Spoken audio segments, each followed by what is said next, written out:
Most striking thing about change leadership is, like, say, when I heard about this uh, term about a few years back, I was surprised that it should be a subject at all. Because what is so wrong about a change? And everybody likes change, right? Every now and then at home, we keep talking about to have a change, like say change in atmosphere, change in the daily routine.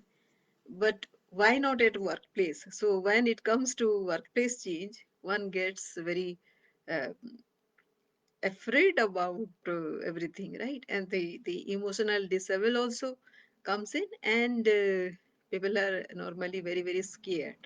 So then I try to kind of think and try to give it a thought as to why it should be so um, so kind of terrible for people to have change.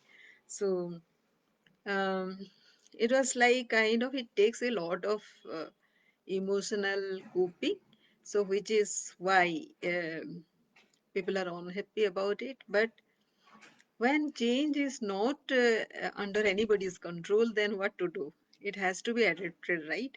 And it has to be adapted healthy. So one has to be adapting change with a healthy mindset and with a hope of growth, new possibilities. Yes.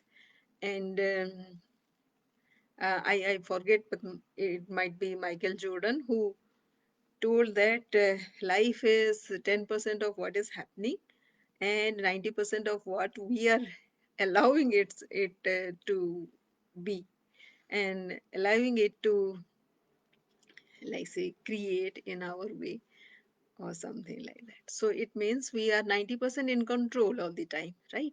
No matter whatever happens.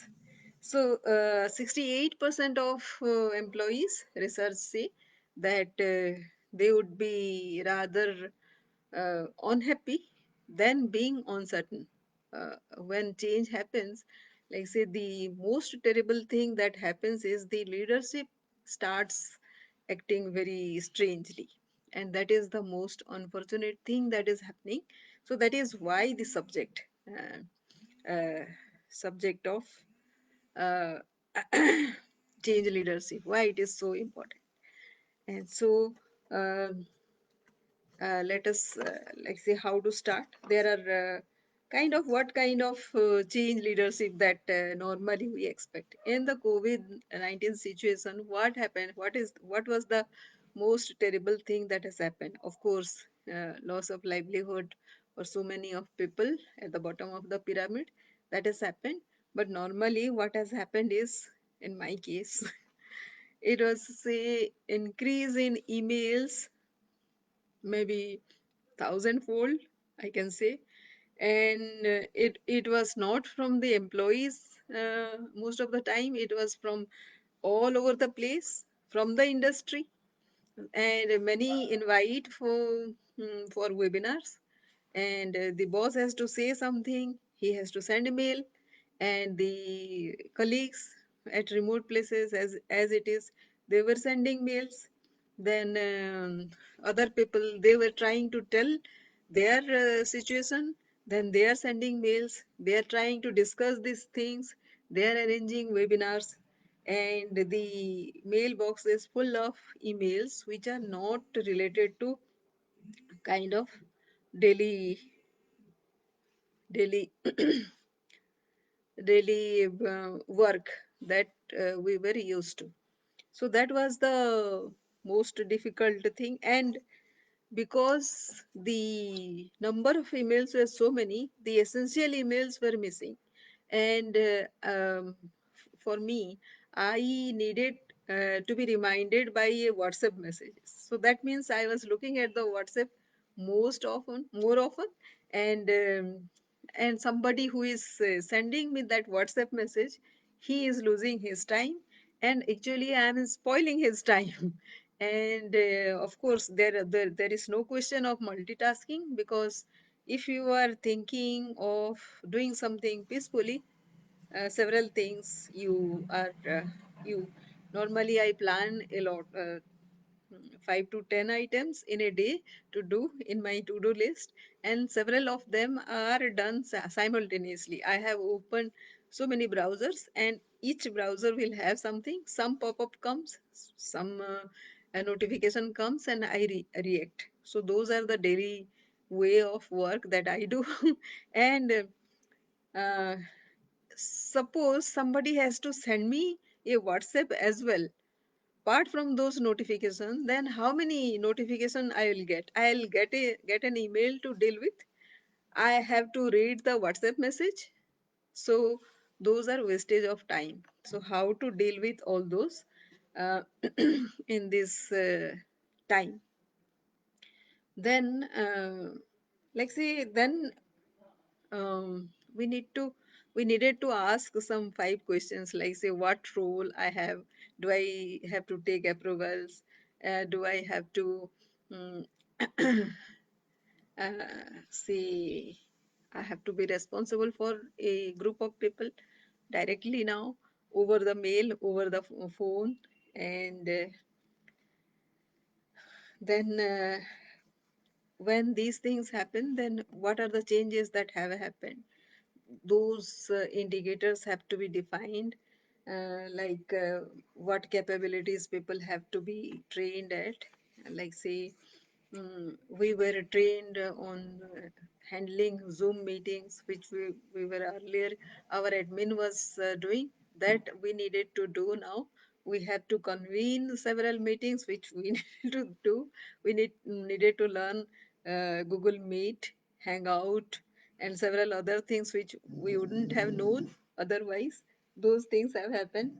Then what like say softwares, these were the softwares we needed to learn.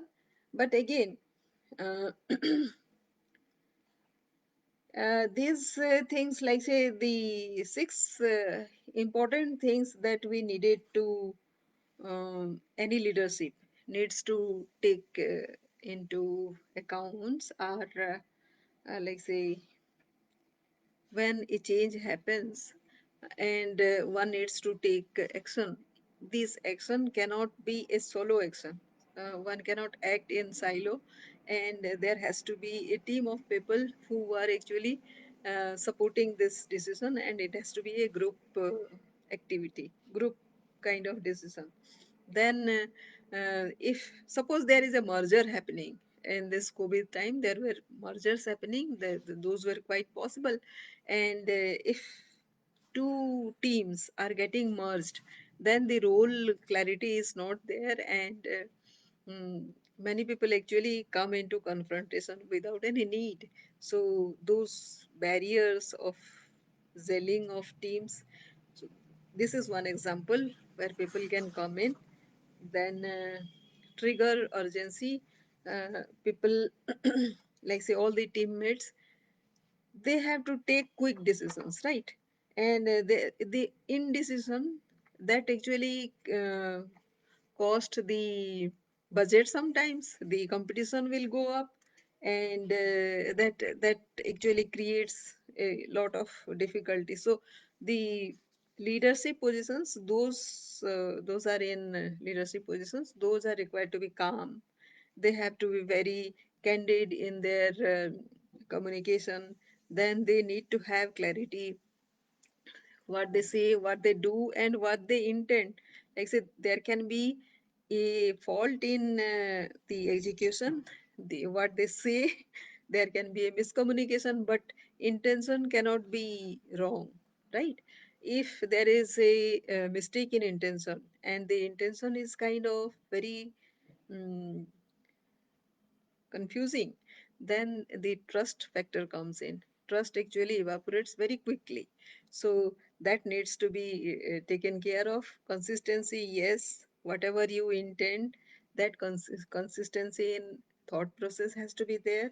And the concern has to be uniform over and over all the people. And the change, the people are trying their best to over, like say, to come to terms with this kind of change, right? And they need to be encouraged about whatever they are learning, and they are coping up. So that is, and they have to be uh, taken out of their comfort zone, yes, but they should not be pushed into their panic zone, right? So people have to be encouraged, and constantly their confidence level has to be built up, it has to go up, and courage, of course. Risk taking happens, risk taking is the most critical leadership trait that has to be there, but very like say most of the time leadership doesn't like to take any risk. So this is the moment when risk taking has to happen. And this risk of suppose what happens, so suppose there is an indecision of a decision, something which one is not sure of. So one keeps that decision pending over a certain period of time. So what is the consequence of that indecision that needs to be taken into account, and that might warrant a some kind of risk taking. So that has to be adopted at this point. Otherwise, there is no other way out. Also, if one evaluates what is the choice one has, so those there are not many choices during COVID situation, right? So that needs to be done. And when one evaluates about several decision points at this stage, then what is the objective of this entire thing? Why at the first place we had that particular thing? And if we change into something else, then the same objective has to be retained, right? And if we are just keep it pending, then that plot is missing, that objective will be missing. So over a certain period of time, the entire circumstance of that decision being taken, it will go, and something else will take place, and that will be very risky. Like kind of, suppose one is in a business, suppose a TV kind of TV has been floated, and there is a competitor who is also floating the similar kind of thing. Like so, there are competitors in that same space, right? And the other person will take one quick action, and the market share of the person, the party which is taking a long to decide, market share may diminish. So that is the risk. That kind of risk happens. So these are broadly the basis of change leadership, which is why one should be prepared. And yes, of course, people who are very pragmatic and very um, proactive, those people get recognized at this moment of change. And yes, it is good time for them, it is a welcome time for them. And this is the time when leadership gets recognized. Thank you.